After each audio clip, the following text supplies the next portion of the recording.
The writing industry will tell you to make your characters likable, and I think that's why so much contemporary literature feels like nothing happens. Let me explain. By the way, if you don't know me, my name's AJ. I'm an award-winning literary writer, and I help writers sharpen their craft and hone their voice. Make your characters sympathetic. Make them warm, hilarious, witty. That sounds right. And it feels like the responsible thing to do because, of course, you want readers to care about them. But in the execution of that, something goes horribly wrong because making a character likable in the way that the industry means it almost always refers to protecting them. It means playing lawyer for every questionable decision that your characters make, surrounding them with characters who reflect that goodness back at them, ensuring that when your character does something uncomfortable, the narration is right there to tell a reader why they are still worth rooting for. Protected characters are passive because making things happen means making choices.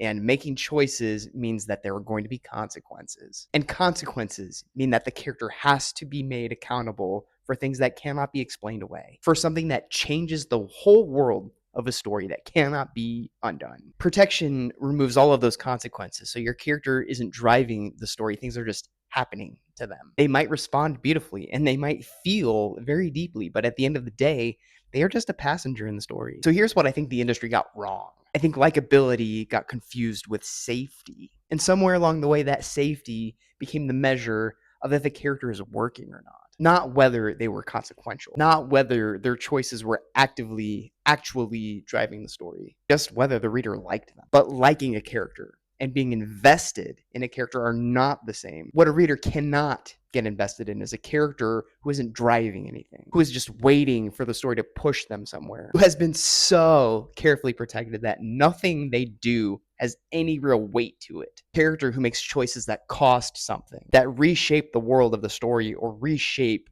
what happens next. They're compelling regardless if the reader would have dinner with them or not. The industry created this problem and the writers followed the advice. And they ended up with hollow stories that they cannot finish and they cannot understand why. And the fix isn't making them more likable, it's just making them more consequential.